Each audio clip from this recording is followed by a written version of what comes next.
ഇന്ന് ഒരു മസാല ഞണ്ടുണ്ടാക്കാം.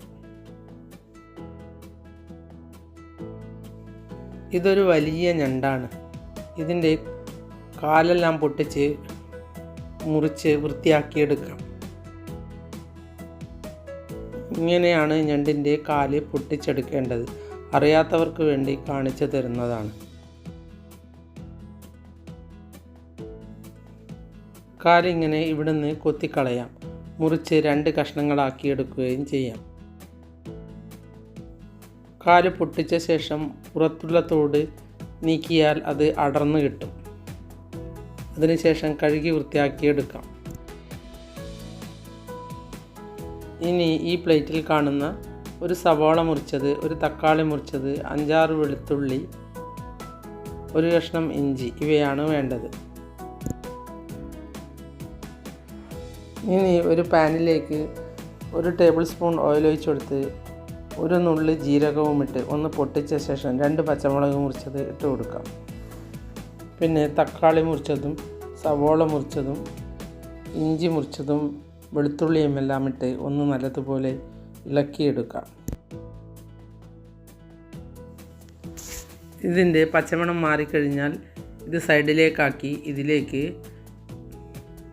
1/2 ടീസ്പൂൺ മുളക് പൊടി, 3/4 ടീസ്പൂൺ മല്ലിപ്പൊടി, 1/4 ടീസ്പൂൺ മഞ്ഞൾപ്പൊടി ഇവയെല്ലാം ഇട്ട് ഒന്ന് നല്ലതുപോലെ ഇളക്കിയെടുക്കാം.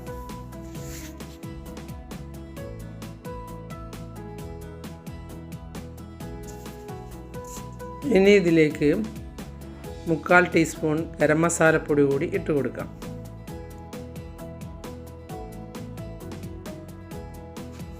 കാൽ ടീസ്പൂൺ വെളുത്ത കുരുമുളക് പൊടിച്ചത് കൂടി ഇട്ട് കൊടുക്കാം.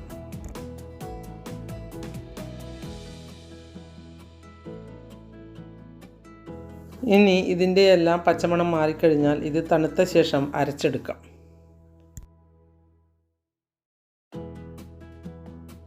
ഇനി 1 ടേബിൾ സ്പൂൺ ഓയിൽ ഒഴിച്ച് കൊടുത്ത് അതിലേക്ക് 1 നുള്ളി കടുകും കുറച്ച് കറിവേപ്പിലയും ഇട്ട് ഒന്ന് ഇളക്കിയെടുക്കാം. അരച്ച മസാല കൂടി ഒഴിച്ചു കൊടുക്കാം.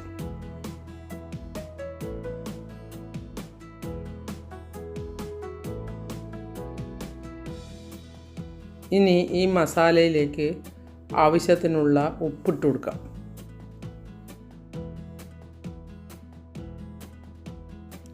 ഇനി ഇതിലേക്ക് ഉപ്പിട്ട് വേവിച്ച ഞണ്ട് ഒഴിച്ചു കൊടുക്കാം.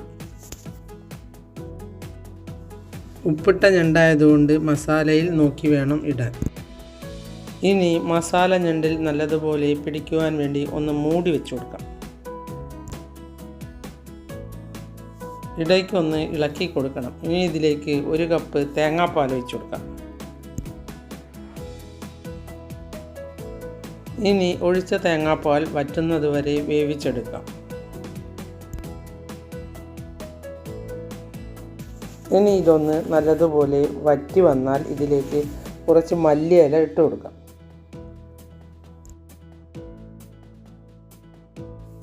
ഇങ്ങനെ ഉണ്ടാക്കുന്ന ഞണ്ടിൻ്റെ മസാലയ്ക്ക് നല്ല സ്വാദാണ്.